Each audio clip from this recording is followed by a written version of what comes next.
Hello students, now we are dealing with lecture number 3rd of chemical bonding. It includes PYQs and other important questions for a quick revision for the upcoming JEE Advanced examination. अपन जो upcoming examination है JEE Advanced का उसके लिए just quick revision कर रहे हैं through PYQs and other important questions related to PYQs in chemical bonding for a quick revision. तो अपन देखते हैं लेक्चर नंबर 3rd जो हमारा बॉन्डिंग का है इसमें अपन क्या क्या क्वेश्चंस देखते हैं. तो रिवीजन थ्रू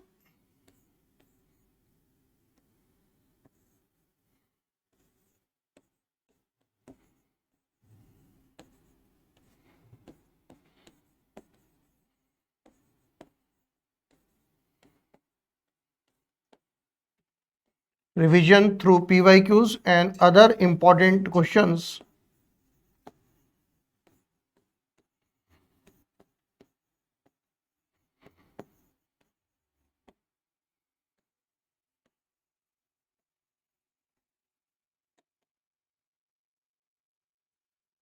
जैसा कि अपन ने लास्ट 2 लेक्चर में PYQs देखे और कुछ अदर इंपॉर्टेंट क्वेश्चंस देखे जिससे अपन की रिवीजन कर सकते हैं JEE एडवांस का. अब अपन आगे बढ़ते हैं कुछ और क्वेश्चंस की तरफ. एक क्वेश्चन है हमारे पास JEE एडवांस का 2017 का. वो कहता है कुछ गिवन स्पीसीज है, MOT का क्वेश्चन है, मॉलिक्यूलर ऑर्बिटल थ्योरी का, और अपने से कहता है कि अपने को डायामैग्नेटिक स्पीसीज को बताना है कि कौन कौन डायामैग्नेटिक स्पीसीज हमारे पास मौजूद है. तो अगर अपन देखें तो हमारे पास जिसमें बॉन्ड ऑर्डर पहली बात फ्रैक्शन में होता है वो तो पैरामैग्नेटिक होता है, तो He2 पॉजिटिव. अगर अपन He2 पॉजिटिव की बात करेंगे तो इसका बॉन्ड ऑर्डर हमारे पास 0.5 है, तो ये तो हमारे पास पैरामैग्नेटिक स्पीसीज हो गई. कोई भी स्पीसीज जिसमें बॉन्ड ऑर्डर अगर फ्रैक्शन में होता है तो वो मैग्नेटिक, वो जो स्पीसीज है वो पैरामैग्नेटिक होती है, तो ये तो हट गया. उसके बाद अगर अपन देखें यहाँ पर तो O2 नेगेटिव, O2 नेगेटिव का मतलब हमारे पास देखेगा तो O2 नेगेटिव हमारे पास सुपर ऑक्साइड आयन हो गया. और अगर अपन सुपर ऑक्साइड आयन की बात करते हैं स्टूडेंट्स, तो सुपर ऑक्साइड आयन जो होता है उसमें भी बॉन्ड ऑर्डर फ्रैक्शन में आता है, दैट इज 1.5. तो ये भी हमारे पास क्या हो गया, पैरामैग्नेटिक हो गया. बाकी अगर अपन देखते हैं H2, तो H2 का हमारा मैग्नेटिक नेचर, H2 का बॉन्ड ऑर्डर 1 है, डायामैग्नेटिक होता है H2 का molecule from MOT. Li2 lithium का जो मॉलिक्यूल है इसमें भी अगर अपन बात करते हैं तो अगर अपन MOT लगाते हैं तो अगर अपन बात करें तो लिथियम का मॉलिक्यूल है sigma 1s2, sigma 1s anti bonding और सिग्मा 2s. तो इसमें हमारे पास टोटल 6 इलेक्ट्रॉन जाएंगे. मैं एक करके बता रहा हूँ ताकि अपन देख लें. तो 2 इलेक्ट्रॉन तो सिग्मा 1s BMO में, 2 इलेक्ट्रॉन सिग्मा 1s ABMO में, 2 इलेक्ट्रॉन सिग्मा 2s BMO में. आगे जाने की जरूरत ही नहीं है. इसका कारण क्या है स्टूडेंट्स, हमारे पास केवल 6 ही इलेक्ट्रॉन है, तो 2 और 2 4. तो BMO के अंदर बॉन्डिंग मॉलिक्यूलर ऑर्बिटल में 4, ABMO में हमारे पास 2 इलेक्ट्रॉन. तो अगर अपन बॉन्ड ऑर्डर की बात करेंगे तो बॉन्ड ऑर्डर हो जाएगा 4 - 2 divided by 2, that is 2 divided by 2. तो बॉन्ड ऑर्डर हमारे पास 1 आ गया. और अगर बॉन्ड ऑर्डर हमारे पास 1 आ गया तो Li2 का भी मैग्नेटिक नेचर कैसा हो गया हमारे पास, डायामैग्नेटिक. तो अगर अपन बात करते हैं Li2 मॉलिक्यूल की, तो Li2 molecule is also diamagnetic like that of hydrogen molecule. उसके बाद अपन बात करते हैं Be2 मॉलिक्यूल की, तो Be2 मॉलिक्यूल में भी हमारे पास मैग्नेटिक नेचर कैसा हो जाएगा, डायामैग्नेटिक. तो हमारे पास हाइड्रोजन मॉलिक्यूल हो गया, लिथियम मॉलिक्यूल हो गया, बेरिलियम का मॉलिक्यूल हो गया. बोरॉन के मॉलिक्यूल के अंदर अगर अपन बात करें B2, तो ये हमारे पास कैसा होता है, पैरामैग्नेटिक होता है स्टूडेंट्स. अगर अपन बात करें तो B2 हमारे पास कैसा हो गया, B2 की अगर अपन बात करते हैं तो B2 हमारे पास हो गया टोटल 10 इलेक्ट्रॉन है. और अगर टोटल 10 इलेक्ट्रॉन है तो sigma 1s2, sigma 1s anti bonding में 2 इलेक्ट्रॉन, सिग्मा 2s बॉन्डिंग में 2 electron, sigma 2s anti bonding में 2 इलेक्ट्रॉन. उसके बाद फिर π2px और π2py, इन दोनों में हमारे पास एक एक इलेक्ट्रॉन मौजूद है. तो π2px और π2py इन दोनों में एक एक इलेक्ट्रॉन है, तो इसका मैग्नेटिक नेचर कैसा हो जाता है, पैरामैग्नेटिक. हालांकि इसका भी बॉन्ड ऑर्डर हमारे पास 1 आता है. अगर अपन बॉन्ड ऑर्डर की बात करेंगे तो सिग्मा बीएमओ में कितने इलेक्ट्रॉन हो गए, 2, 2 4, 1 5 और 1 6, माइनस एबीएमओ में कितने इलेक्ट्रॉन है, 4 डिवाइडेड बाई 2, तो हमारे पास बॉन्ड ऑर्डर कितना आ गया, बोरॉन के मॉलिक्यूल में 1 आ गया। अगर अपन हुंस रूल को वायलेट करते हैं, तो हुंस रूल को अगर अपन वायलेट करते तो दोनों इलेक्ट्रॉन इसी में आ जाते, तो फिर मैग्नेटिक नेचर इसका कैसा होता, डाया मैग्नेटिक। लेकिन अगर आप देखें यहाँ पर तो इसका मैग्नेटिक नेचर कैसा हो जाएगा, पैरा मैग्नेटिक। तो B2 मॉलिक्यूल के अंदर अगर अपन बात करते हैं तो मैग्नेटिक नेचर हमारे पास बॉन्ड ऑर्डर 1 हो गया, लेकिन मैग्नेटिक नेचर इसका कैसा हो गया, पैरा मैग्नेटिक।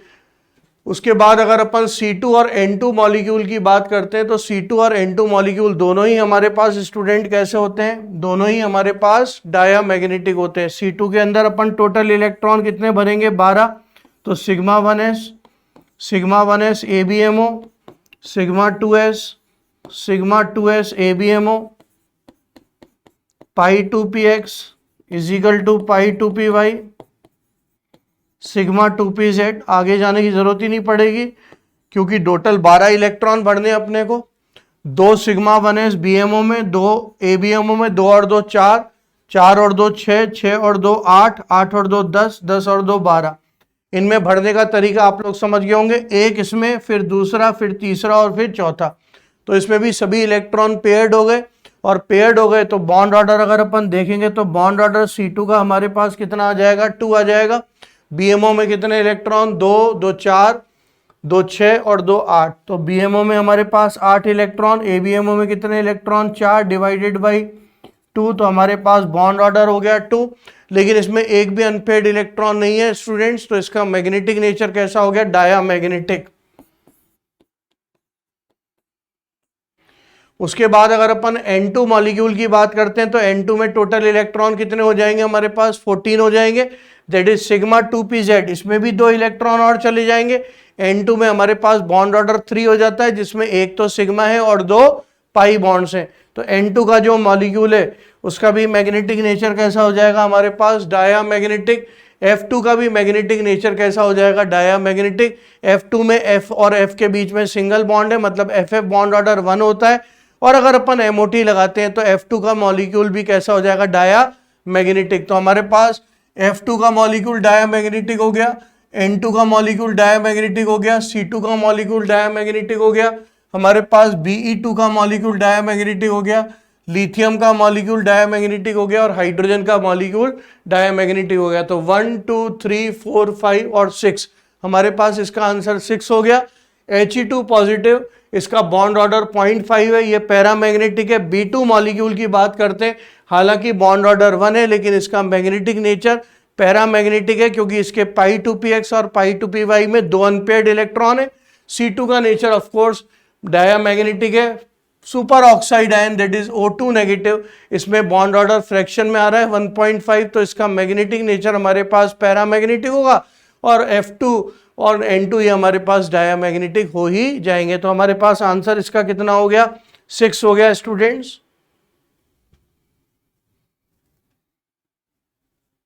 उसके बाद हमारे पास नेक्स्ट क्वेश्चन है। क्वेश्चन कहता है total number of compounds having at least 1 bridging oxo group. Oxo group का मतलब हमारे पास हो गया बेसिकली 2 सेंट्रल एटम्स के बीच में ऑक्सीजन प्रेजेंट हो, उसको अपन ऑक्सी लिंकेज भी बोल सकते हैं या अपन ऑक्सो ग्रुप भी बोल सकते हैं।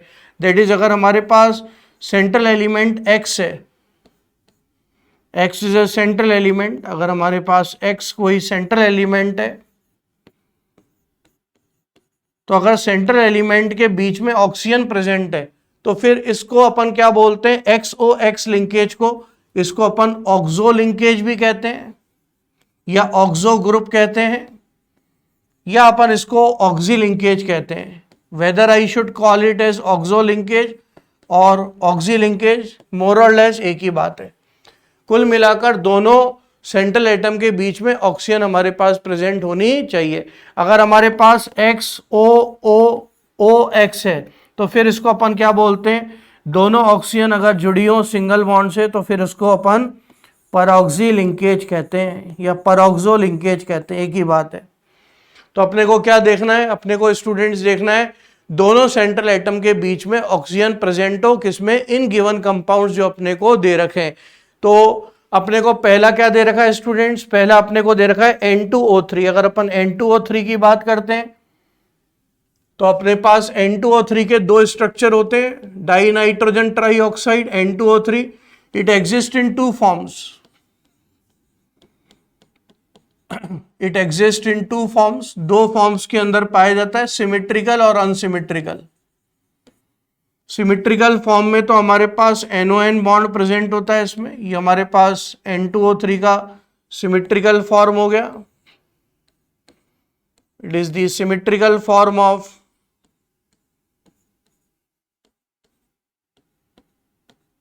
N2O3, इसको अपन सिमेट्रिकल फॉर्म कहते हैं। और अगर अपन इसको सिमेट्रिकल फॉर्म बोलते हैं तो सिमेट्रिकल फॉर्म में हमारे पास इसमें ऑक्सो ग्रुप होता है, दोनों नाइट्रोजन जो कि सेंट्रल एटम है उसके बीच में हमारे पास ऑक्सीजन प्रेजेंट है। तो सिमेट्रिकल फॉर्म में इसमें हमारे पास पाया जाता है। अगर अपन इसके अनसिमेट्रिकल फॉर्म की बात करते हैं तो अनसिमेट्रिकल फॉर्म में हमारे पास NN बॉन्ड होता है, जिसमें नाइट्रोजन अपना एक लोन पेयर कोऑर्डिनेट बॉन्ड के माध्यम से और ऑक्सीजन को दे देता है। ये हमारे पास इसका अनसिमेट्रिकल फॉर्म होता है। It is the unsymmetrical form.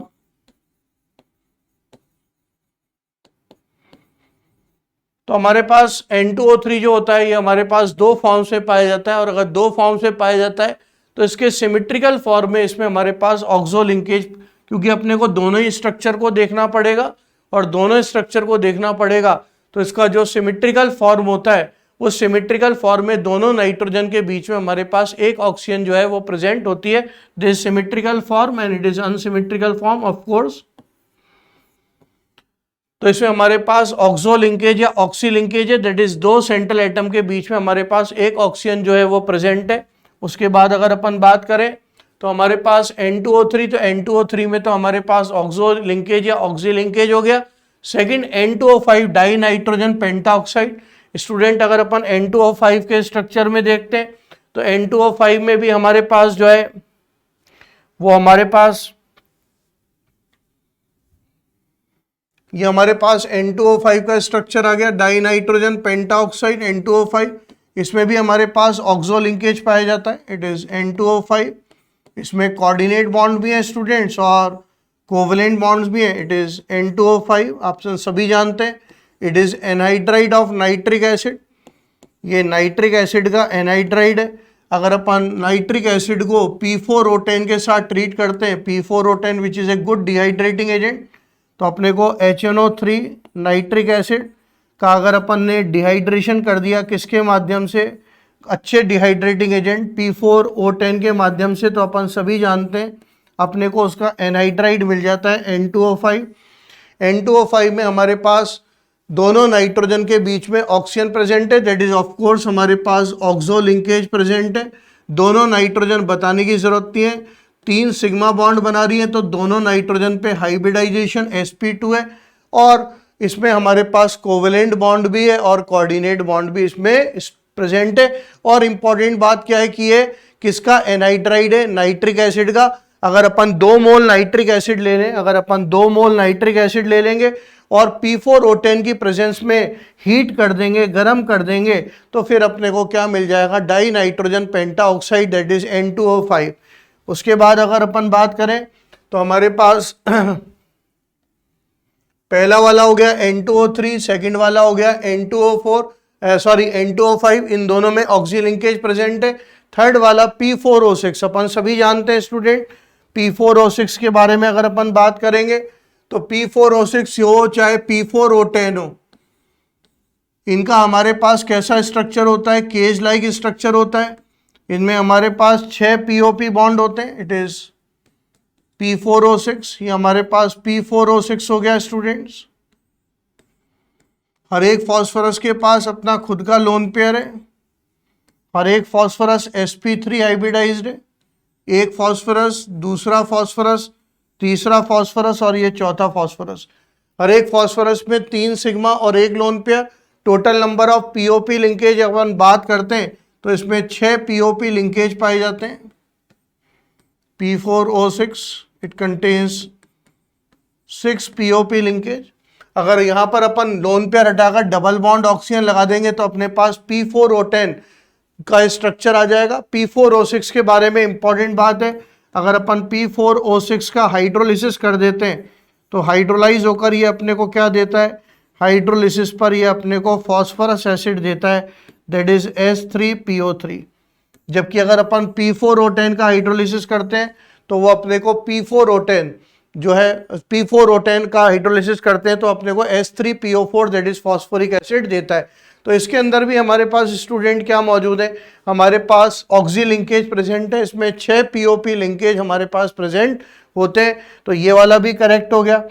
उसके बाद है हमारे पास, तो ये भी हो गया, इसमें भी ऑक्सो लिंकेज है। P4O7 में कुछ नहीं करना।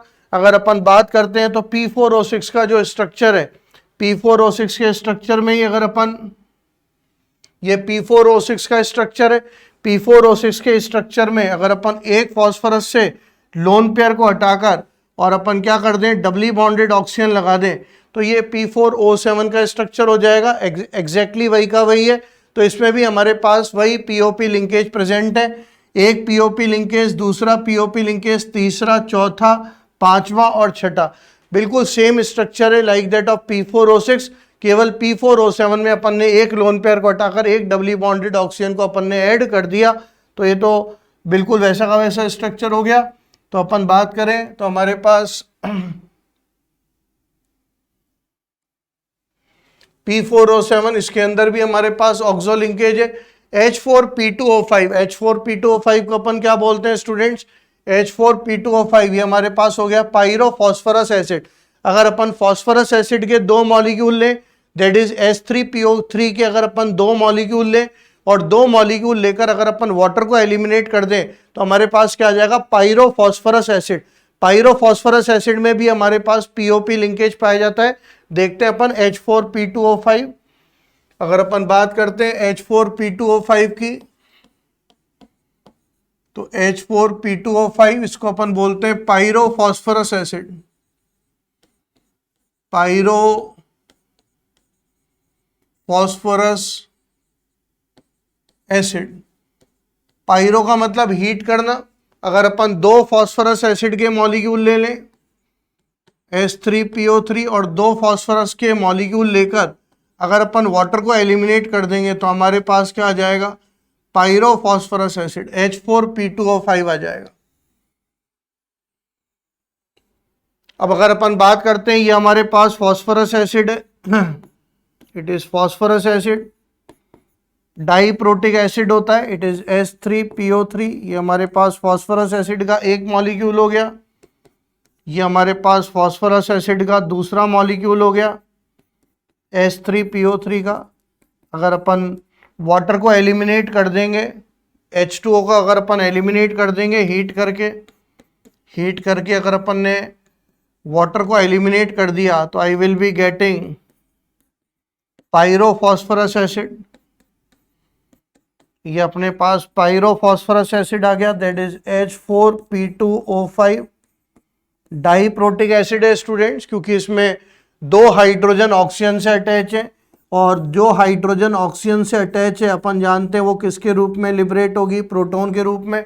डाइप्रोटिक एसिड है और अपन जानते हैं इसके अंदर दोनों फॉस्फोरस के बीच में ऑक्सीजन प्रेजेंट है, दैट इज इसके अंदर भी POP लिंकेज प्रेजेंट है, या ऑक्सो या ऑक्सी लिंकेज इसके अंदर प्रेजेंट है। तो H4P2O5 जिसको अपन क्या बोलते हैं, इसको अपन बोलते हैं पायरोफॉस्फोरस एसिड। इसके अंदर भी हमारे पास ऑक्सी लिंकेज प्रेजेंट है। H5P3O10 ट्राई पॉलीफॉस्फोरिक एसिड हो गया स्टूडेंट्स। अगर अपन देखें तो हमारे पास जो मेटाफॉस्फोरिक एसिड होता है वो दो फॉर्म से पाया जाता है, एक तो साइक्लिक फॉर्म और एक लीनियर फॉर्म। तो हमारे पास H5P3O10 फॉस्फोरस एटम्स की संख्या 3 है, तो ये हो गया ट्राई पॉली फॉस्फोरिक एसिड।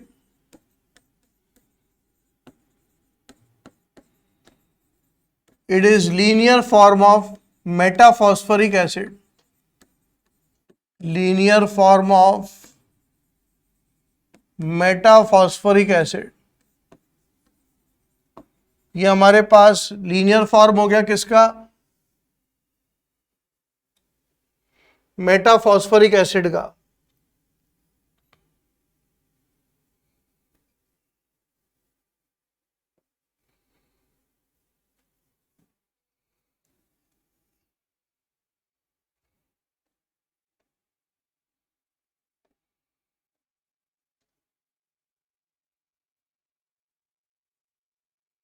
मैं वापस से लिख देता हूं, H5P3O10, it is try polyphosphoric acid.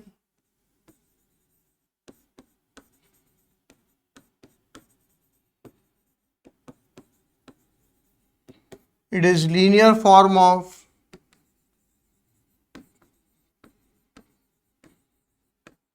metaphosphoric acid.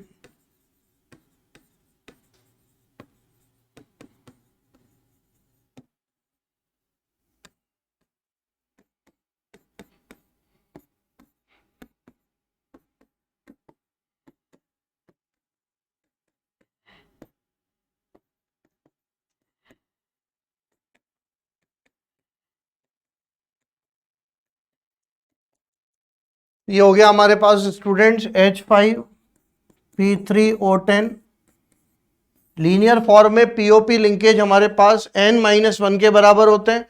यहाँ पर फॉस्फोरस एटम्स की संख्या कितनी है, 3, और अगर 3 है तो यहाँ पर पीओपी लिंकेज हमारे पास 2 हो जाएंगे। जो लीनियर फॉर्म होता है उसमें ऑक्सी लिंकेज की संख्या n-1 के बराबर होती है, और साइक्लिक फॉर्म में जो नंबर ऑफ पीओपी लिंकेज है वो हमारे पास n के बराबर होते हैं, दैट इज फॉस्फोरस एटम्स की संख्या के बराबर होते हैं। तो ये हो गया हमारे पास H5P3O10, इसमें हमारे पास 2 पीओपी लिंकेज हो गए, it is try polyphosphoric acid. तो इसके अंदर भी हमारे पास स्टूडेंट्स क्या मौजूद हो गया, इसमें भी हमारे पास जो है वो ऑक्सी लिंकेज प्रेजेंट हो गया। उसके बाद है हमारे पास H2S2O3। अगर अपन बात करते हैं H2S2O3, तो अगर हमारे पास बेसिकली बात करें कि हमारे पास एक सीरीज होती है जिसको अपन क्या बोलते हैं, इसको अपन बोलते हैं, एक तो होता है हमारे पास जो सल्फ्यूरस एसिड सीरीज होती है और एक होती है सल्फ्यूरिक एसिड सीरीज। हमारे पास अगर बात करते हैं कि अगर हमारे पास H2SO3 है, सल्फ्यूरस एसिड है हमारे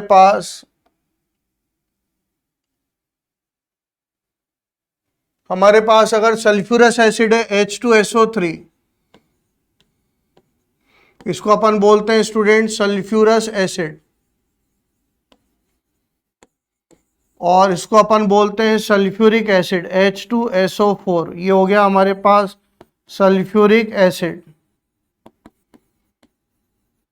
अब अगर सल्फ्यूरस एसिड है, सल्फ्यूरस एसिड में अपन एक ऑक्सीजन माइनस कर दें और एक सल्फर अगर अपन ऐड कर दें तो हमारे पास हो जाएगा H2S2O3। ये हो गया हमारे पास थायो सल्फ्यूरस एसिड, इसको अपन बोलते हैं थायो सल्फ्यूरस एसिड। थायो का मतलब केमिस्ट्री में सल्फर होता है। जब भी केमिस्ट्री में शब्द थायो आ जाए, थायो का मतलब होता है हमारे पास सल्फर। और अगर अपने पास सल्फ्यूरिक एसिड है, सल्फ्यूरिक एसिड में से अपन ने ऑक्सीजन को माइनस किया और सल्फर को लगाया तो हमारे पास क्या आ जाएगा, यहाँ पर आ जाएगा हमारे पास यहाँ तो आ जाएगा H2S2O2। ये एक ऑक्सीजन को हटाया और एक सल्फर लगा दिया तो H2S2O2 हो गया। ये तो हो गया हमारे पास थायो सल्फ्यूरस एसिड। और अगर हमारे पास सल्फ्यूरिक एसिड है, उसमें से अगर अपन ने एक ऑक्सीजन को हटाकर एक सल्फर को लगाया तो हमारे पास हो गया H2S2O3। इसको स्टूडेंट्स अपन क्या बोलेंगे, इसको अपन बोलेंगे थायो सल्फ्यूरिक एसिड, थायो सल्फ्यूरिक एसिड, थायो सल्फ्यूरिक एसिड।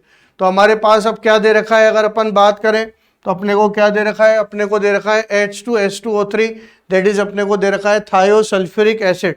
तो अगर अपन थायो सल्फ्यूरिक एसिड की बात करेंगे तो हमारे पास सल्फ्यूरिक एसिड है, सल्फ्यूरिक एसिड क्या था हमारे पास H2SO4, ये हमारे पास सल्फ्यूरिक एसिड है। सल्फ्यूरिक एसिड में से ये this is H2SO4, sulphuric acid में से अपन ने एक ऑक्सीजन माइनस करके और एक सल्फर को इंट्रोड्यूस कर दिया तो हमारे पास sulphur double bond oxygen OH और OH। अगर अपन देखें तो यहाँ पर दो central atom that is sulphur हमारे पास सेंट्रल एटम है, तो दोनों सल्फर एटम के बीच में कोई भी ऑक्सीजन मौजूद नहीं है, मतलब इसमें हमारे पास ऑक्सी लिंकेज या ऑक्सो लिंकेज हमारे पास प्रेजेंट नहीं है। किसके अंदर? थायोसल्फ्यूरिक एसिड के अंदर। तो हमारे पास जो थायोसल्फ्यूरिक एसिड है, उस थायोसल्फ्यूरिक एसिड में हमारे पास जो ऑक्सी लिंकेज है वो प्रेजेंट नहीं है। उसके बाद हमारे पास आखिरी वाला क्या हो गया? पायरोसल्फ्यूरस एसिड हो गया, H2S2O5। अगर अपन बात करते हैं H2S2O5 पायरोसल्फ्यूरस acid, it is H2S2O5, इसको अपन बोलते हैं पायरोसल्फ्यूरस एसिड, पायरोसल्फ्यूरस एसिड। अगर हमारे पास सल्फ्यूरस एसिड के दो मॉलिक्यूल हैं, सल्फ्यूरस एसिड इज H2SO3, ये सल्फ्यूरस एसिड के दो मॉलिक्यूल हैं H2SO3, अपन ने दोनों को ऐड कर दिया, तो ये हो गया H4S2O6।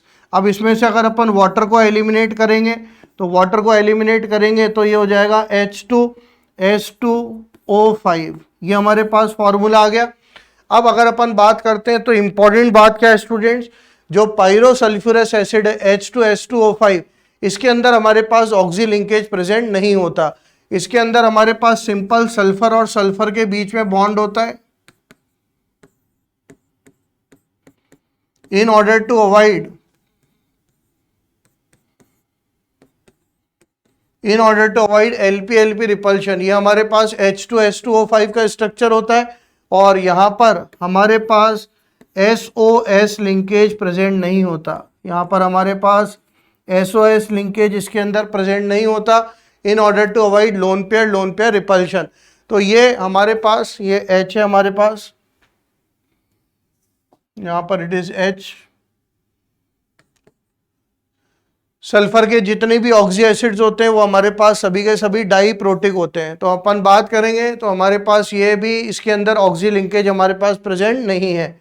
तो अगर अपन बात करेंगे स्टूडेंट्स तो इसमें भी हमारे पास ऑक्सो ग्रुप या ऑक्सी लिंकेज प्रेजेंट नहीं है। तो हमारे पास 1 2 3 4 5 6 आंसर आ जाएगा स्टूडेंट्स हमारे पास, जिनके अंदर हमारे पास ऑक्सो लिंकेज या ऑक्सी लिंकेज, चाहे मैं ऑक्सो लिंकेज बोलूँ चाहे ऑक्सी लिंकेज बोलूँ, एक ही बात है। तो हमारे पास जो आंसर है स्टूडेंट्स वो हमारे पास कितना आ जाएगा? वो हमारे पास 6 आ जाएगा।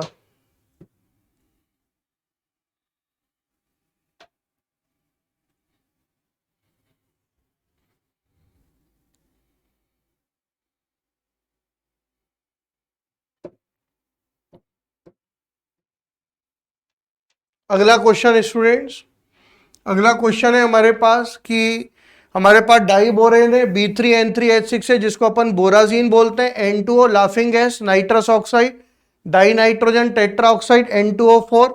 हमारे पास वापस से थायोसल्फ्यूरिक एसिड H2S2O3 और मार्शल एसिड या परऑक्सी डाई सल्फ्यूरिक एसिड H2S2O8। अपने को टोटल नंबर ऑफ मॉलिक्यूल्स बताना है जिसमें कोवेलेंट बॉन्ड प्रेजेंट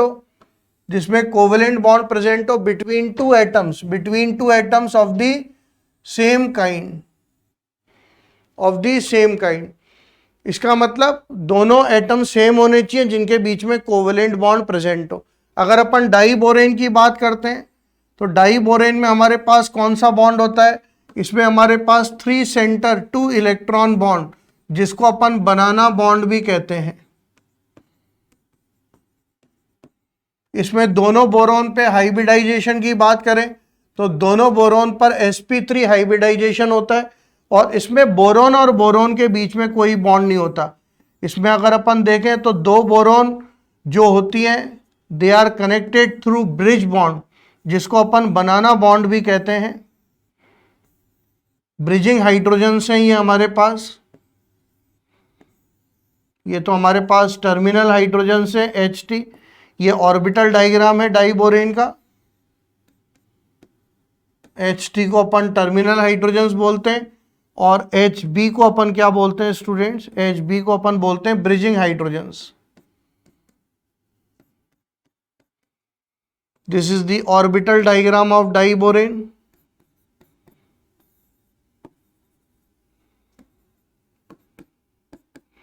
ये B2H6 का अपने पास ऑर्बिटल डायग्राम हो गया। इसमें बोरॉन और बोरॉन के बीच में कोवेलेंट बॉन्ड प्रेजेंट नहीं होता।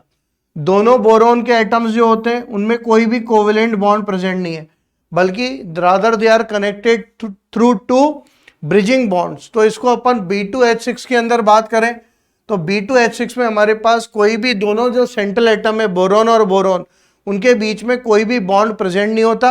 Rather they are connected through bridge bond, that is 3 centre 2 electron bond. तो इसमें हमारे पास आंसर नहीं जाएगा, क्योंकि जो क्वेश्चन है वो कहता है कि दोनों जो सेम काइंड के एटम्स हैं, जो दोनों सेम काइंड के एटम्स हैं, उनके बीच में हमारे पास कोवेलेंट बॉन्ड प्रेजेंट होना चाहिए। तो यहां पर जैसे ईथेन होता है तो अपन कहते हैं भाई जो ईथेन है C2H6, ईथेन के अंदर तो क्या होता है, कार्बन और कार्बन के बीच में हमारे पास बॉन्ड प्रेजेंट होता है। लेकिन BH3 और BH3 अपन जानते हैं बोरॉन की वैलेंसी 3 है, तो बोरॉन और बोरॉन के बीच में फिर ये बॉन्ड कैसे बनता है, क्योंकि बोरॉन के 2 मॉलिक्यूल्स हैं, अगर BH3 के 2 मॉलिक्यूल्स हैं तो फिर ये आपस में कैसे कनेक्ट होंगे, क्योंकि बोरॉन चौथा बॉन्ड तो बना ही नहीं सकता, तो फिर ये ब्रिज बॉन्ड के माध्यम से कनेक्ट होता है। तो दोनों बोरॉन के बीच में यहां पर कोई भी कोवेलेंट बॉन्ड प्रेजेंट नहीं है। तो क्वेश्चन कह रहा है कि हमारे पास उन मॉलिक्यूल्स को अपने को देखना है जिनमें 2 एटम्स, जो दोनों सेम एटम्स हो, सेम काइंड के हो, उनके बीच में कोवेलेंट बॉन्ड प्रेजेंट हो। तो डाइबोरेन तो ऑफकोर्स हमारे पास आंसर में नहीं जाएगा। उसके बाद हमारे पास कौन हो गया, बोराजीन B3N3H6। अगर अपन बोराजीन की बात करते हैं स्टूडेंट्स, B3N3H6, तो ऑल्टरनेट BN बॉन्ड्स प्रेजेंट होते हैं। ये हो गया बोराजीन, जिसको अपन इनऑर्गेनिक बेंजीन भी कहते हैं, बोराजीन, या अपन इसको और क्या बोलते हैं, इसको अपन इनऑर्गेनिक बेंजीन बोलते हैं।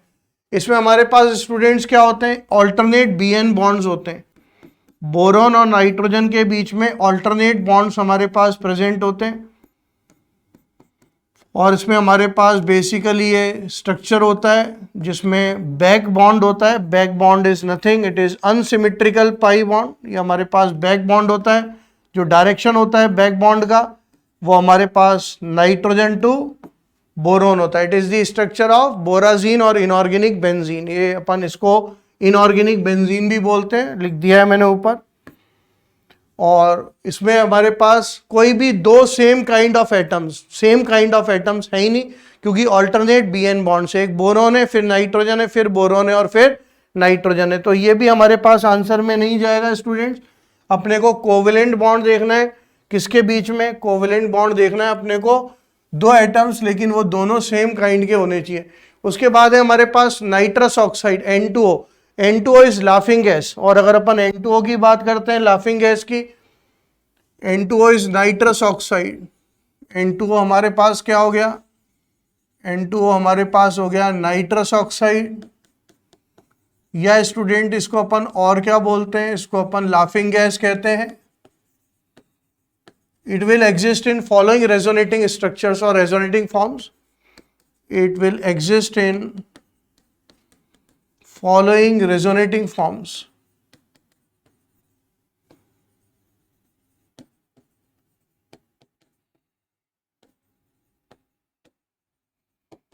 ये हमारे पास फॉलोइंग रेजोनेटिंग फॉर्म्स में रहता है। इसमें ऑफ कोर्स हमारे पास लीनियर स्ट्रक्चर होता है,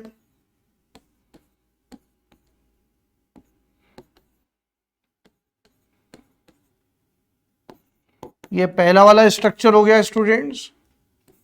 और सेकंड स्ट्रक्चर में हमारे पास नाइट्रोजन और नाइट्रोजन के बीच में ट्रिपल बॉन्ड हो जाता है।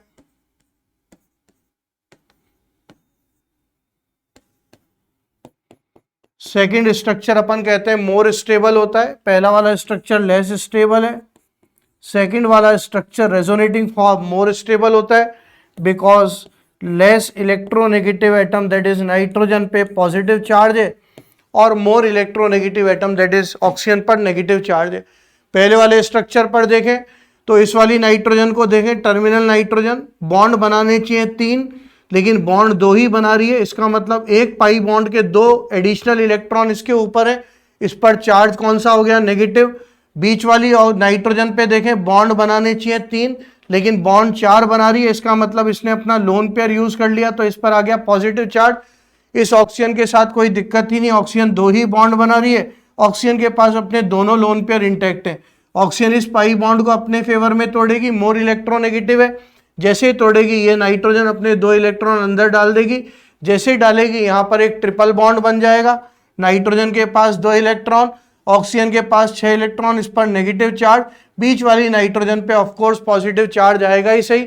लेकिन सेकंड वाला स्ट्रक्चर नाइट्रस ऑक्साइड या लाफिंग गैस का ज्यादा स्टेबल है, क्योंकि इसमें मोर इलेक्ट्रोनेगेटिव एटम ऑक्सीजन पे नेगेटिव चार्ज है और लेस इलेक्ट्रोनेगेटिव एटम नाइट्रोजन पर हमारे पास पॉजिटिव चार्ज है।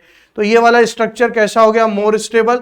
तो N2O में 2 सेम एटम्स हैं सिमिलर काइंड के, नाइट्रोजन और नाइट्रोजन दोनों ही सेम है, और दोनों सेम काइंड ऑफ एटम्स के बीच में ऑफ कोर्स हमारे पास क्या प्रेजेंट है, कोवेलेंट बॉन्ड प्रेजेंट है, क्योंकि सिग्मा और पाई बॉन्ड दोनों को ही अपन कोवेलेंट बॉन्ड बोलते हैं। तो दोनों एटम नाइट्रोजन, तो दोनों एटम सेम काइंड के हो गए और दोनों के बीच में कोवेलेंट बॉन्ड प्रेजेंट है। तो हमारे पास ऑफ कोर्स N2O आंसर जाएगा। हाँ जनाब, बिल्कुल आंसर जाएगा। तो हमारे पास N2O आंसर जाएगा, बिल्कुल सही है। N2O4 की अगर अपन बात करते हैं, डाई नाइट्रोजन टेट्राऑक्साइड, तो N2O4 अपन सभी जानते हैं किसका डाइमर है स्टूडेंट्स, हमारे पास ब्राउन कलर्ड गैस है NO2।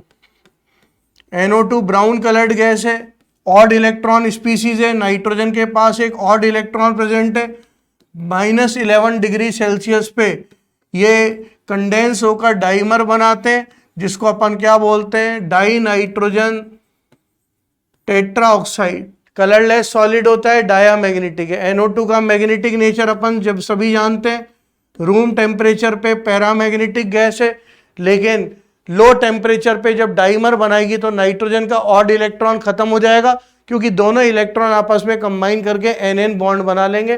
तो N2O4 के स्ट्रक्चर में बताने की आपको जरूरत ही नहीं है। डेफिनेटली हमारे पास NN बॉन्ड प्रेजेंट होता है और इसमें कोऑर्डिनेट बॉन्ड भी प्रेजेंट है और इसमें हमारे पास कोवेलेंट बॉन्ड भी प्रेजेंट है। ये हमारे पास किसका स्ट्रक्चर हो गया स्टूडेंट्स, ये हमारे पास N2O4 का स्ट्रक्चर हो गया, which is a dimer of nitrogen dioxide. Nitrogen dioxide का डाइमर हो गया। तो NO2 के 2 मॉलिक्यूल आपस में कंडेंस होते हैं और डाइमर बनाते हैं, दैट इज N2O4। तो इसमें भी नाइट्रोजन और नाइट्रोजन दोनों ही सेम एटम्स हैं, और दोनों ही सेम एटम्स है तो दोनों के बीच में हमारे पास कोवेलेंट बॉन्ड प्रेजेंट है। हाँ जनाब, कोवेलेंट बॉन्ड प्रेजेंट है, तो N2O4 भी हमारा आंसर चला जाएगा। तो N2O4 भी हमारा आंसर आ गया, तो ये भी सही है। तो पहला डाइबोरेन हट गया, डाइबोरेन में बोरोन और बोरोन के बीच में कोई भी कोवेलेंट बॉन्ड होता ही नहीं है। बोराजीन में बोरोन और नाइट्रोजन के बीच में बॉन्ड है, तो एक बोरोन है एक नाइट्रोजन है, एक बोरोन है एक नाइट्रोजन है, अपने को तो दोनों एटम सेम देखने, खेल खत्म हो गया।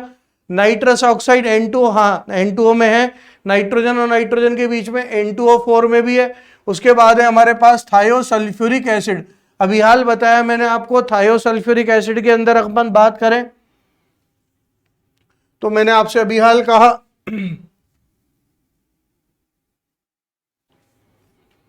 मैंने आपसे अभी हाल कहा जो थायोसल्फ्यूरिक एसिड है H2S2O3, इसको अपन बोलते हैं थायोसल्फ्यूरिक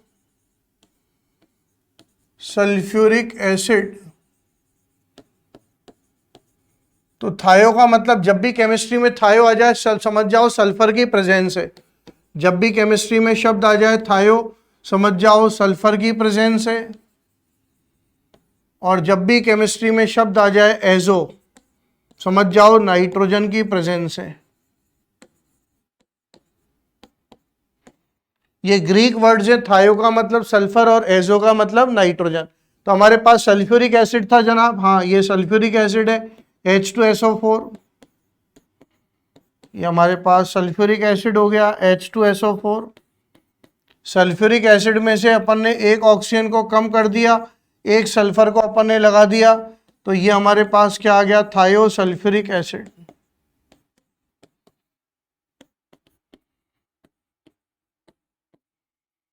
ये आ गया हमारे पास थायोसल्फ्यूरिक एसिड। इसमें 2 सेम काइंड ऑफ एटम्स हैं। हाँ जनाब, सल्फर है, सल्फर है, दोनों सल्फर के बीच में हमारे पास कोवेलेंट बॉन्ड प्रेजेंट है, दोनों हमारे पास सेम काइंड ऑफ एटम्स हो गए, सल्फर और सल्फर। एक तो हमारे पास सिग्मा बॉन्ड हो गया और एक हमारे पास पाई बॉन्ड हो गया। तो ये हमारे पास क्या हो गया, थायोसल्फ्यूरिक एसिड। तो इसमें हमारे पास दो सेम काइंड ऑफ एटम्स, इनके बीच में हमारे पास क्या मौजूद है, इसमें हमारे पास जो है कोवेलेंट बॉन्ड प्रेजेंट है। आखिरी वाला क्या हो गया, आखिरी वाला हमारे पास हो गया मार्शल एसिड H2S2O8। अगर अपन मार्शल एसिड की बात करते हैं, दैट इज H2S2O8, हमारे पास हो गया स्टूडेंट H2S2O8। इसको अपन क्या बोलते हैं, मार्शल्स एसिड, या अपन इसको क्या बोलते हैं, peroxy di sulphuric acid, peroxy di sulphuric acid,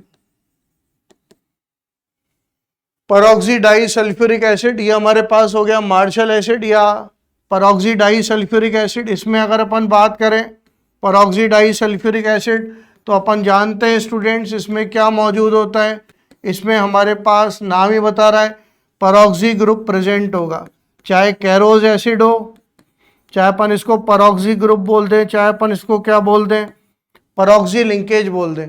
तो ये हमारे पास हो गया H2S2O8, H2S2O8। इसको अपन परऑक्सी डाई सल्फ्यूरिक एसिड या मार्शल एसिड बोलते हैं। इसमें ऑक्सीजन और ऑक्सीजन दोनों सेम काइंड ऑफ एटम है, और दोनों सेम काइंड ऑफ एटम है तो दोनों सेम काइंड ऑफ एटम में हमारे पास कोवेलेंट बॉन्ड प्रेजेंट है। तो ये भी हमारे पास आंसर हो जाएगा कि दो सेम काइंड ऑफ एटम हो, दोनों सेम एटम हो और उनके बीच में कोवेलेंट बॉन्ड प्रेजेंट है। तो 1, 2, 3 और 4, तो हमारा आंसर स्टूडेंट्स 4 चला जाएगा। पहले वाले बोराजीन और डाईबोरेन ये हमारे आंसर नहीं होंगे। तो ये बहुत ही इंपॉर्टेंट क्वेश्चन टाइप हो गया, क्योंकि अपने को उसने सारे स्ट्रक्चर्स पूछ लिए बेसिकली। अगर स्ट्रक्चर अपने को पता नहीं है तो फिर अपन क्वेश्चन को आगे प्रोसीड नहीं कर सकते। मैंने सारे के सारे स्ट्रक्चर आपको बता दिए हैं। आंसर 4 हो गया स्टूडेंट्स। उसके बाद स्टूडेंट्स हमारे पास क्वेश्चन है, para hydroxy benzoic acid has a lower boiling point than ortho hydroxy benzoic acid.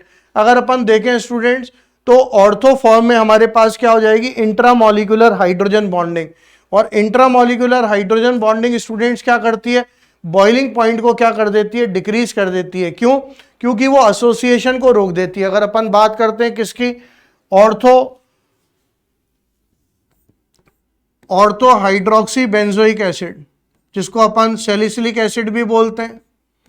ये तो हो गया हमारे पास ortho hydroxy benzoic acid.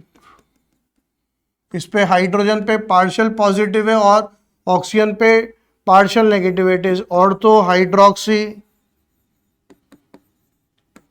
Benzoic acid,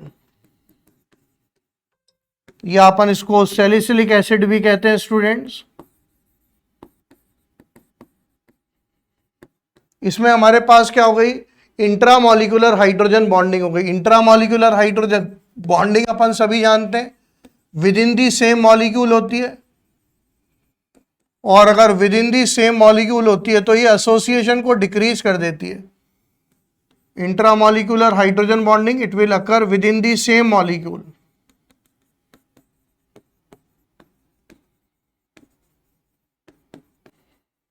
with in the same molecule. और अगर सेम मॉलिक्यूल में, मैंने आपको पहले क्लास में बताया था कि अगर मेरे 2 हाथ हैं, मैंने दोनों हाथों को आपस में जोड़ लिया, मेरे पास 2 हाथ हैं, मैंने दोनों हाथों को आपस में जोड़ लिया, कोई और दूसरा कहे सर हाथ मिलाओ, तो मैं कहूँगा मैं हाथ मिलाने लायक नहीं रहा, क्योंकि मैंने अपनी एसोसिएशन को ख़त्म कर लिया, मैंने मूर्खता कर ली, मैंने अपने दोनों हाथों को जोड़ लिया, तो मैं अब दूसरे के साथ जुड़ नहीं सकता, उसके साथ एसोसिएट हो नहीं सकता। तो intramolecular hydrogen bonding with in the same molecule होती है, और इंट्रामॉलिक्यूलर एज बॉन्डिंग क्या करती है, वो डिक्रीज कर देती है बॉइलिंग पॉइंट को। It will decrease the boiling point. मैं पूरा लिख देता हूं, वैसे बीपी बोलते हैं बॉइलिंग पॉइंट। वो बॉइलिंग पॉइंट को क्या करती है स्टूडेंट, डिक्रीज कर देती है, घटा देती है। तो जब बॉइलिंग पॉइंट घट जाएगा तो डेफिनेटली किस में घटेगा, इंट्रामॉलिक्यूलर एज बॉन्डिंग में। लेकिन अगर अपन पैरा हाइड्रोक्सी बेंजोइक एसिड की बात करते हैं तो पैरा हाइड्रोक्सी बेंजोइक एसिड में हमारे पास, ये हमारे पास पैरा फॉर्म है,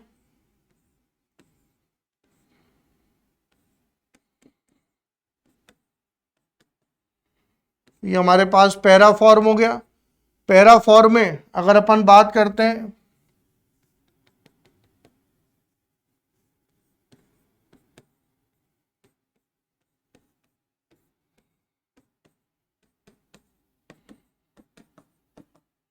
तो पैरा फॉर्म में हमारे पास कौन सी बॉन्डिंग है? पैरा फॉर्म में हमारे पास बॉन्डिंग है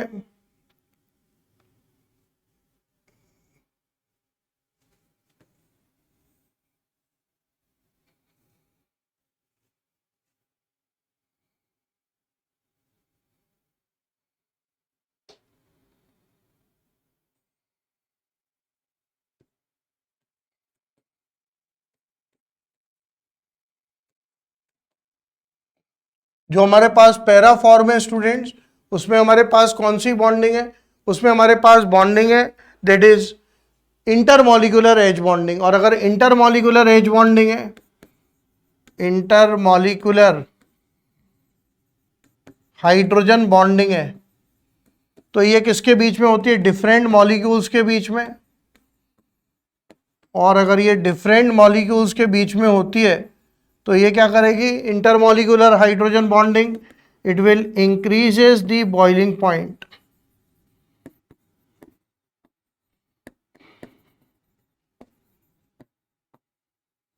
ये बॉइलिंग पॉइंट को स्टूडेंट्स क्या कर देती है? इंक्रीज कर देती है। पैरा फॉर्म हो गया, दैट इज पैरा, हमारे पास हो गया पैरा हाइड्रोक्सी बेंजोइक एसिड। और पैरा हाइड्रोक्सी बेंजोइक एसिड है, तो पैरा हाइड्रोक्सी बेंजोइक एसिड में हमारे पास हो गया इंटरमॉलिक्यूलर एज बॉन्डिंग। इसका रिप्रेजेंटेशन हमारे पास पैरा फॉर्म हो गया। पैरा फॉर्म के बाद अगर अपन बात करते हैं तो पैरा फॉर्म में हमारे पास हो गया इंटरमॉलिक्यूलर एज बॉन्डिंग। तो para hydroxy benzoic acid, it has got a lower boiling point than ortho hydroxy benzoic acid। Statement number 1 students गलत हो गया। कारण क्या है? जो पैरा हाइड्रोक्सी बेंजोइक एसिड है इसका बॉइलिंग पॉइंट लोअर नहीं होगा बल्कि हाइयर होगा, क्योंकि इसमें कौन सी बॉन्डिंग है? इंटरमॉलिक्यूलर हाइड्रोजन बॉन्डिंग है। और इंटरमॉलिक्यूलर हाइड्रोजन बॉन्डिंग हमेशा क्या करती है? बॉइलिंग पॉइंट बढ़ाती चली जाती है। तो para hydroxy benzoic acid has a lower boiling point than ortho hydroxy benzoic acid. ये स्टेटमेंट नंबर 1 तो क्या हो गया? फॉल्स हो गया। ये वाला तो हो गया हमारे पास फॉल्स, इनकरेक्ट हो गया। Second, ortho hydroxy benzoic acid has intramolecular hydrogen bonding, ये वाला स्टूडेंट्स हमारे पास करेक्ट हो गया। तो स्टेटमेंट नंबर 1 फॉल्स हो गया और स्टेटमेंट नंबर हमारे पास सेकंड क्या हो गया?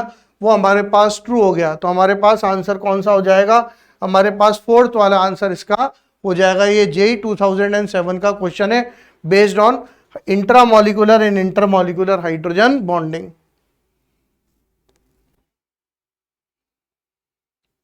उसके बाद अपन बोलते हैं स्टूडेंट्स हमारे पास वाटर के अंदर जो ऑर्थोबोरिक एसिड है, ऑर्थोबोरिक एसिड क्या होता है? हमारे पास boric acid H3BO3, it will behave as a weak monobasic acid because in water orthoboric acid will behave as a proton donor। Statement 1 की बात अगर अपन करते हैं तो वीक मोनोबेसिक एसिड तो होता है, लेकिन ये प्रोटोन डोनर नहीं होता बल्कि ये लुईस एसिड होता है और वाटर से OH नेगेटिव को एक्सेप्ट करके BOH होल 4 नेगेटिव का फॉर्मेशन करता है। अगर अपन बात करते हैं तो बेसिकली जो बोरिक एसिड होता है उसमें बोरॉन इलेक्ट्रॉन डेफिशिएंट होता है।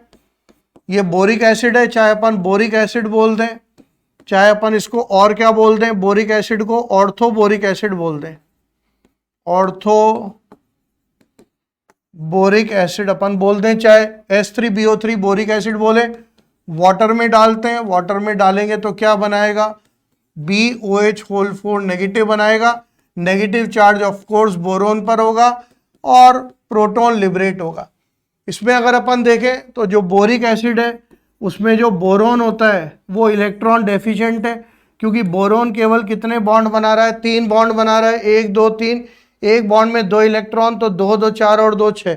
तो इसमें क्या करता है? बोरोन इलेक्ट्रॉन डेफिशिएंट है और बोरोन पर हाइब्रिडाइजेशन sp2 है। और अगर sp2 है तो इसका एक वेकेंट p ऑर्बिटल खाली है, और एक वेकेंट p ऑर्बिटल खाली है तो ऑक्सीजन अपना एक लोन पेयर कोऑर्डिनेट बॉन्ड के माध्यम से इसमें दे देता है। दैट इज यहाँ पर ये किसके रूप में काम कर रहा है? Lewis acid. लुईस एसिड का मतलब इलेक्ट्रॉन पेयर एक्सेप्टर, और वाटर किसके रूप में काम कर रहा है? Lewis base, that is electron pair donor. तो ऑक्सीजन जैसे अपना एक लोन पेयर देता है तो बोरोन पर तो क्या हो गया, बोरोन का तो ऑक्टेट कंप्लीट हो गया, बोरोन पर आ गया नेगेटिव चार्ज, ऑक्सीजन पर आ गया पॉजिटिव चार्ज। इसका कारण क्या है, ऑक्सीजन ने अपना एक लोन पेयर बोरोन को दे दिया। अब ये क्या बन गया, एक अनस्टेबल इंटरमीडिएट बन गया।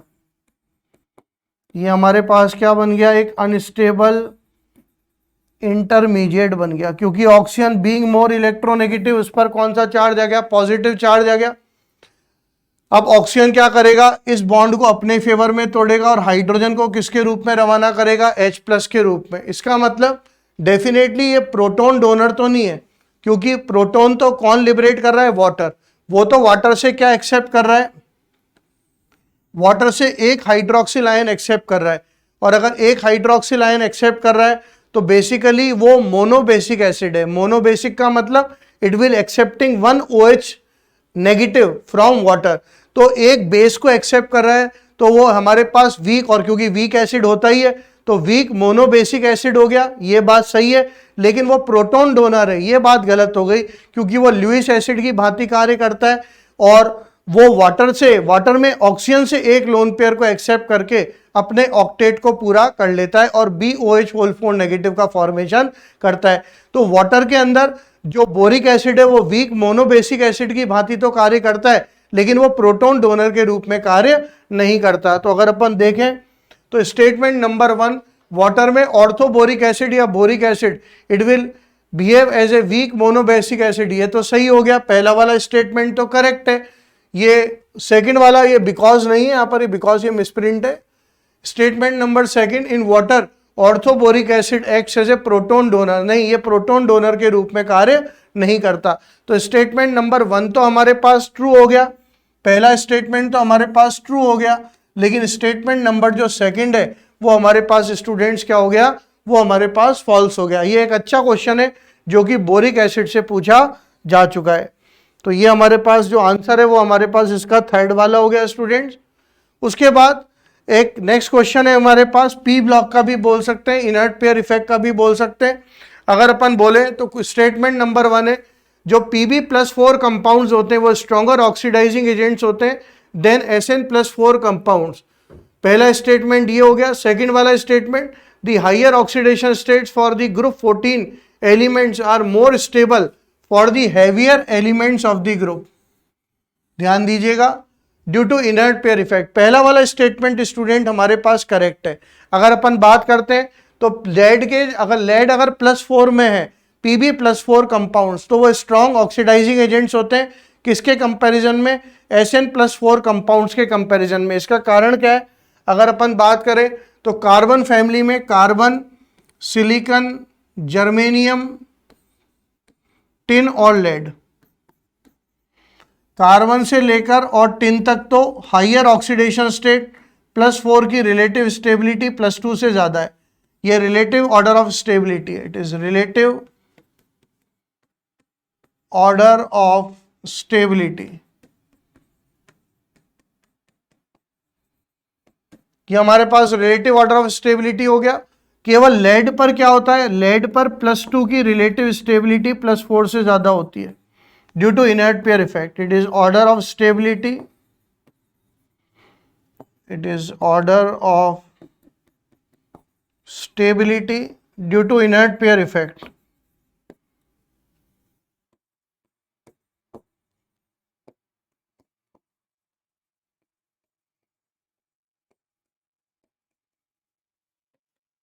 अपन जानते हैं the reluctance of the outermost NH2 electrons to participate in bonding, it is said to be inert pair effect. नीचे जाते हैं तो अपन बोलते हैं the reluctance of the outermost NH2 electrons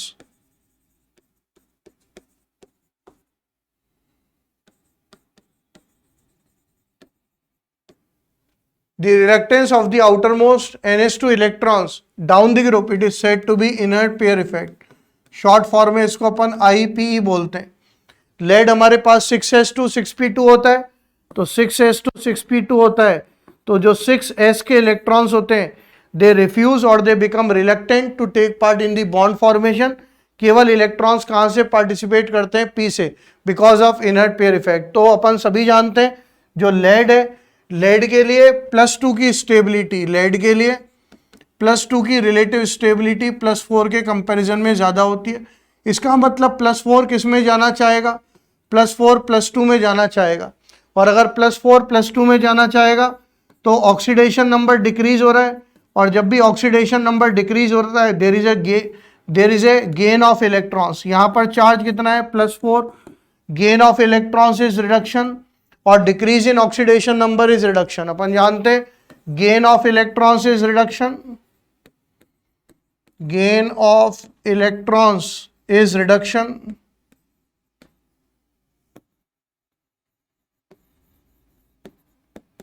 gain of electrons is reduction और decrease in oxidation number is reduction, decrease in oxidation number is reduction।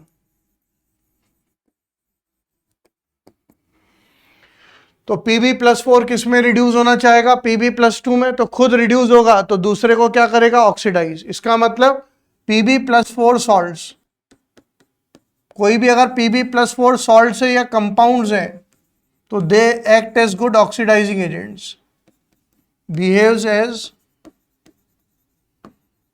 Good oxidising agents.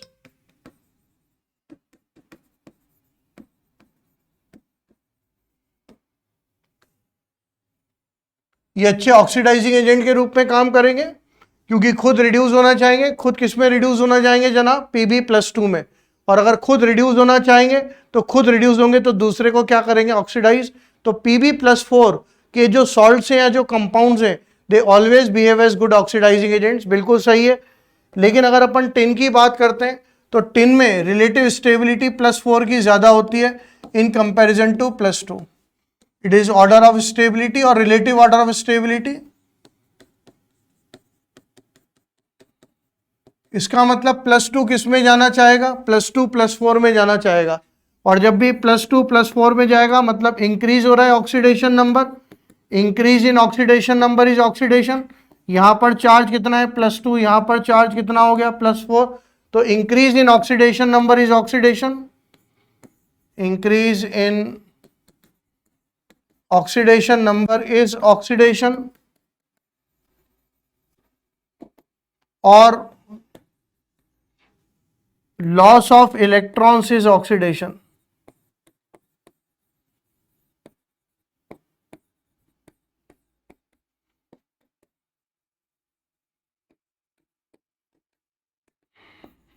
Loss of electrons is oxidation. तो basically क्या होगा, जो Sn+2 है वो तो +4 में जाना चाहेगा तो खुद ऑक्सीडाइज होगा तो दूसरे को क्या करेगा, रिड्यूस करेगा। इसका मतलब जो Sn+2 सॉल्ट्स हैं वो अच्छे रिड्यूसिंग एजेंट के रूप में काम करेंगे। Sn+2 सॉल्ट्स और कंपाउंड्स, Sn+2 सॉल्ट्स और compound they will behave as good, behaves as good reducing agents. वो अच्छे रिड्यूसिंग एजेंट, आर का मतलब रिड्यूसिंग एजेंट के रूप में काम करेंगे। तो अपन देखें तो पहला वाला जो स्टेटमेंट है वो अपने को क्या बोल रहा है, जो Pb+4 कंपाउंड से स्ट्रॉन्गर ऑक्सीडाइजिंग एजेंट से Sn+4 कंपाउंड से ट्रू हो गया, करेक्ट हो गया। तो स्टेटमेंट नंबर 1 तो ट्रू हो गया क्योंकि Pb+4 किस में जाना चाहेगा, Pb+2 में। Sn तो खुद ही +4 में स्टेबल है, तो +4 में स्टेबल है तो वो तो ना तो इलेक्ट्रॉन खाएगा ना इलेक्ट्रॉन देगा, तो वो तो जो है वो तो अलग हो गया। तो Pb+4 compounds they are strong oxidising agents than Sn+4 compounds, तो ये तो करेक्ट हो गया। Second, the higher oxidation state for the group 14 elements. Group 14 कौन सा हो गया, कार्बन फैमिली। ग्रुप 14 कौन सा हो गया, कार्बन फैमिली, मतलब कार्बन, सिलिकॉन, जर्मेनियम, टिन और लेड। तो higher oxidation states for group 14 elements they are stable for the heavier members of the group due to inert pair effect। ये statement students गलत हो गया क्योंकि नीचे जाओगे तो हाइयर ऑक्सीडेशन स्टेट स्टेबल नहीं होगी बल्कि लोअर ऑक्सीडेशन स्टेट स्टेबल होगी।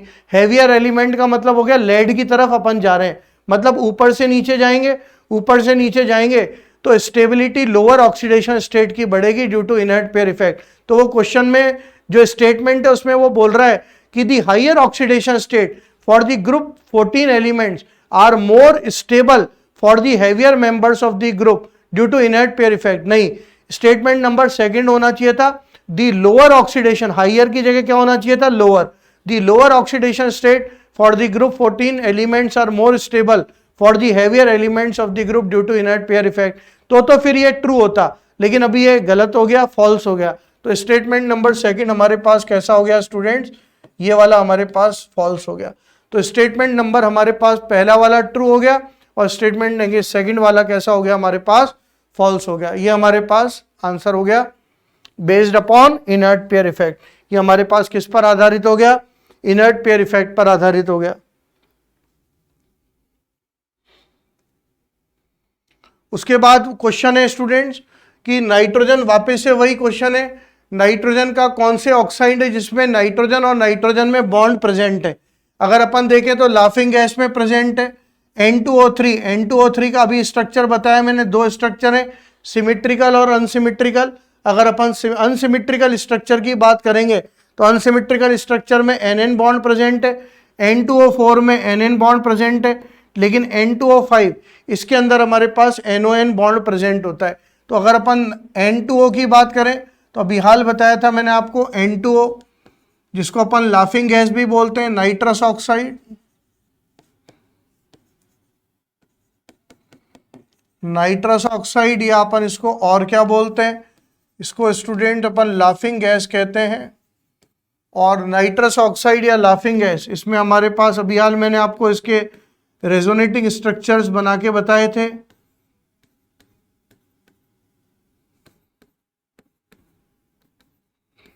ये हमारे पास नाइट्रस ऑक्साइड का पहला रेजोनेटिंग स्ट्रक्चर हो गया, ये हमारे पास नाइट्रस ऑक्साइड का दूसरा रेजोनेटिंग स्ट्रक्चर हो गया।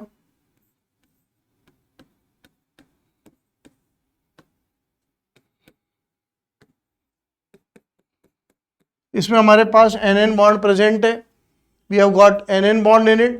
N2O3 की अभी हाल बात करेंगे, N2O3 में अगर अपन बात करें तो अभी हाल बताया था इसका अनसिमिट्रिकल फॉर्म है। अनसिमिट्रिकल फॉर्म में हमारे पास N2O3 में हमारे पास NN बॉन्ड प्रेजेंट होगा। ये हमारे पास N2O3 हो गया, उसका अनसिमिट्रिकल फॉर्म है। सिमिट्रिकल फॉर्म में तो NON बॉन्ड है, लेकिन अनसिमिट्रिकल फॉर्म में NN बॉन्ड है। N2O4 अभी हाल बताया था, N2O4, ये N2O4 का स्ट्रक्चर हो गया हमारे पास, अभी हाल करके आए अपन, ये N2O4 हो गया। और N2O5 की अगर अपन बात करें, ये तो हो गया N2O4, और अगर अपन N2O5 की अगर अपन बात करेंगे तो हमारे पास NON बॉन्ड प्रेजेंट है, इट इज N2O5। अभी हाल सारे स्ट्रक्चर पहले वाले क्वेश्चन में बता ही चुका हूं, तो आंसर 1 2 3 हो जाएगा। N2O5 में हमारे पास NON बॉन्ड प्रेजेंट होगा स्टूडेंट्स। ये भी क्वेश्चन सिंपल है, चाहे आप इसे P ब्लॉक का कहें, चाहे आप इसको केमिकल बॉन्डिंग का कहें, एक ही बात है। उसके बाद स्टूडेंट हमारे पास क्वेश्चन है कि हुंस रूल को अपन वायलेट करते हैं तो बॉन्ड ऑर्डर और मैग्नेटिक मोमेंट या मैग्नेटिक नेचर बताओ डायमैग्नेटिक मॉलिक्यूल B2 में। अगर अपन बात करते हैं स्टूडेंट्स तो B2 के अंदर बॉन्ड ऑर्डर 1 आता है। अगर अपन B2 की बात करते हैं तो B2 हो गया हमारे पास टोटल 10 इलेक्ट्रॉन है, sigma 1s, sigma anti bonding, sigma 2s, पहले मैं कॉन्फ़िगरेशन लिख दूं, सिग्मा 2s एंटी बॉन्डिंग, उसके बाद pi 2px is equal to pi 2py, फिर सिग्मा 2pz। आगे जाने की जरूरत ही नहीं पड़ेगी क्योंकि दोनों अपने को केवल 10 ही इलेक्ट्रॉन भरने, 2 सिग्मा 1s में, 2 एंटी बॉन्डिंग में, 2 और 2 4, 4 और 2 6, 6 और 2 8, 1 9 और 1 10। ये तो तब कॉन्फ़िगरेशन है जब अपन हुंस रूल का पालन कर रहे हैं। अगर अपन हुंस रूल का पालन नहीं करेंगे तो फिर अपने को दोनों इलेक्ट्रॉन क्या हो जाएंगे, ये तो अपन ने एक इसमें भर दिया, एक इसमें भर दिया, क्योंकि पाई 2px और पाई 2py इन दोनों की एनर्जी सेम है। लेकिन अगर अपन हुंस रूल का जनाब पालन नहीं करेंगे तो दोनों इलेक्ट्रॉन हमारे पास यहाँ आ गए। तो बॉन्ड ऑर्डर में तो हमारे पास कोई भी फर्क नहीं पड़ेगा। बॉन्ड ऑर्डर अगर अपन देखेंगे तो बॉन्ड ऑर्डर BMO में इलेक्ट्रॉन माइनस ABMO में इलेक्ट्रॉन डिवाइडेड बाई 2, तो 2 2 4 और 2 6, BMO में तो 6 इलेक्ट्रॉन, ABMO स्टार में 4 इलेक्ट्रॉन डिवाइडेड बाई 2, तो हमारे पास जो बॉन्ड ऑर्डर है वो हो जाएगा हमारे पास 2 डिवाइडेड बाई 2, तो बॉन्ड ऑर्डर हमारे पास 1 हो गया। वैसे भी बॉन्ड ऑर्डर 1 था, अभी भी बॉन्ड ऑर्डर 1 है, लेकिन अब इसका मैग्नेटिक नेचर कैसा हो जाएगा, तो मैग्नेटिक नेचर हमारे पास डायामैग्नेटिक हो जाएगा। तो बॉन्ड ऑर्डर तो 1 रहेगा, लेकिन मैग्नेटिक नेचर क्या हो जाएगा, डायामैग्नेटिक, क्योंकि अब इसमें कोई भी अनपेयर्ड इलेक्ट्रॉन मौजूद नहीं है। तो वैसे तो बोरॉन का मॉलिक्यूल अगर अपन हुंस रूल का पालन करते हैं, तो जब अपन हुंस रूल का पालन करते हैं तो मैग्नेटिक नेचर पैरा आता है, लेकिन अगर अपन हुंस रूल का पालन नहीं करते तो फिर इसका मैग्नेटिक नेचर कैसा हो जाएगा, डायामैग्नेटिक। तो बॉन्ड ऑर्डर में कोई फर्क नहीं होगा, bond order still remains 1, same 1 का 1 ही रहेगा, लेकिन जो मैग्नेटिक नेचर है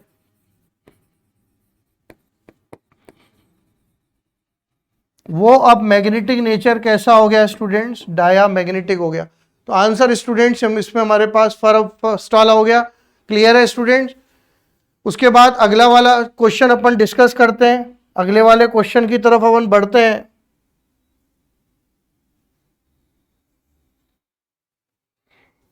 अगले वाले क्वेश्चन की तरफ अपन बढ़ते हैं students.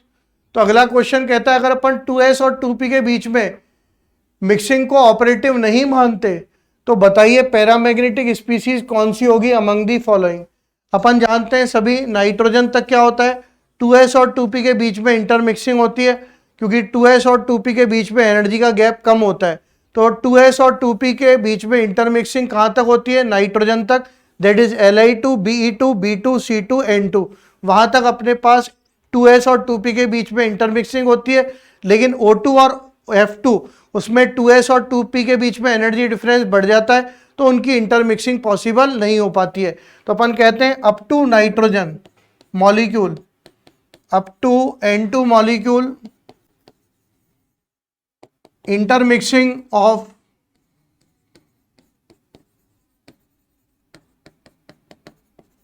intermixing of 2s and 2p orbital occurs,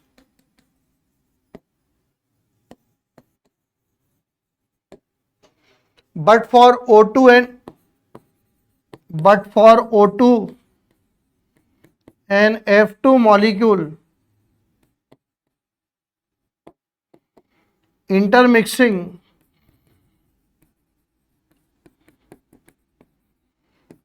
between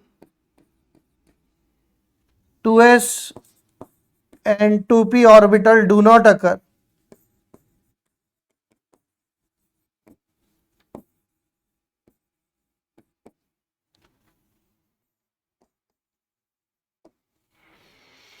तो अपन कहते हैं भाई नाइट्रोजन के मॉलिक्यूल तक तो क्या होता है, इंटरमिक्सिंग 2s और 2p के ऑर्बिटल के बीच में हो जाती है, लेकिन O2 और F2 के मॉलिक्यूल में इंटरमिक्सिंग 2s और 2p के ऑर्बिटल के बीच में मौजूद नहीं होती।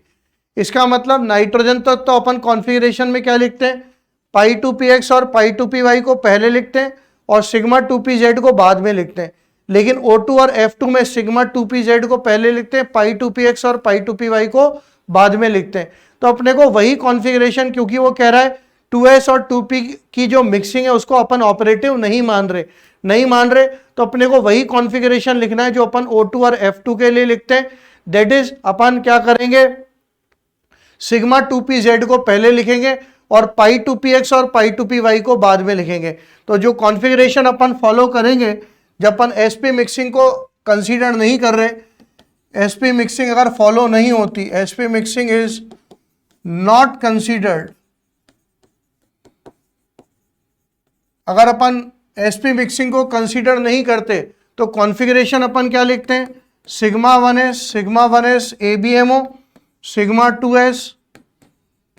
2s ABMO और सिग्मा 2pz को अपन पहले लिख देते हैं, π2px और π2py को अपन क्या लिख देते हैं, बाद में लिख देते हैं।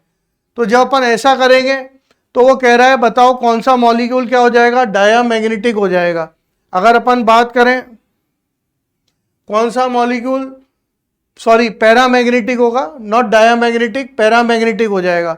तो अगर अपन बात करेंगे स्टूडेंट्स, तो हमारे पास अगर अपन C2 के मॉलिक्यूल में डायरेक्ट C2 को अगर अपन ले लें तो C2 में टोटल इलेक्ट्रॉन कितने हैं? C2 में हमारे पास टोटल इलेक्ट्रॉन 12 हैं। अगर अपन इसमें XP मिक्सिंग को कंसीडर नहीं करेंगे तो 2, 2 4, 2 6, 2 8, 2 10, 1 11 और 1 12। अपन हुंस रूल को तो क्या करेंगे? फॉलो करेंगे, और हुंस रूल को अगर फॉलो करेंगे तो पाई टू पी एक्स और पाई टू पी वाई की एनर्जी सेम है, तो एक इलेक्ट्रॉन इधर डालूंगा और एक इलेक्ट्रॉन इधर डालूंगा, तो 2, 2 4, 2 6, 2 8, 2 10, 1 11 और 1 12। तो फिर C2 का मैग्नेटिक नेचर कैसा हो जाएगा स्टूडेंट्स? मेरे पास पैरा मैग्नेटिक हो जाएगा। यहां पर मैंने क्या किया? SP मिक्सिंग को कंसीडर नहीं किया। SP मिक्सिंग को कंसीडर नहीं किया तो सिग्मा 2pz को तो मैंने पहले लिख दिया और पाई टू पी एक्स और पाई टू पी वाई को बाद में लिख दिया। तो वैसे C2 मॉलिक्यूल अगर अपन SP मिक्सिंग को कंसीडर करते हैं तो C2 मॉलिक्यूल डायामैग्नेटिक होता है, लेकिन अगर अपन इसको ऑपरेटिव नहीं मानते तो फिर C2 का मॉलिक्यूल का मैग्नेटिक नेचर डाया की जगह कैसा हो जाएगा? पैरामैग्नेटिक हो जाएगा। ये स्टूडेंट्स अपने क्वेश्चंस हो गए। बाकी क्वेश्चंस अपन अगले लेक्चर पर डिस्कस करेंगे। अब अगले लेक्चर पर अपन जो डिस्कस, ये पहले 3 लेक्चर्स के थ्रू मैंने बॉन्डिंग के क्वेश्चंस डिस्कस कर लिए। अब अगले लेक्चर पे मैं पी ब्लॉक के 3 लेक्चर के थ्रू, हर एक में मैं 3-3 लेक्चर लेकर जो जो मेजर क्वेश्चंस हैं उनका एक क्विक रिव्यू ले लूंगा, ताकि टाइम भी कम लगे अपने को और अपना मेजोरिटी ऑफ दी क्वेश्चंस जो है उसका क्विक रिवीजन भी हो जाए थ्रू क्वेश्चंस। तो अब अगले लेक्चर पे मैंने बॉन्डिंग के मैक्सिमम क्वेश्चंस डिस्कस कर दिए। अगले लेक्चर पे मैं पी ब्लॉक के क्वेश्चंस को डिस्कस करूंगा, उसमें भी अपन 3 लेक्चर लेंगे और 3 लेक्चर लेकर अपन पी ब्लॉक का पूरा कंप्लीट डिस्कशन कर लेंगे through PYQs and through other important questions.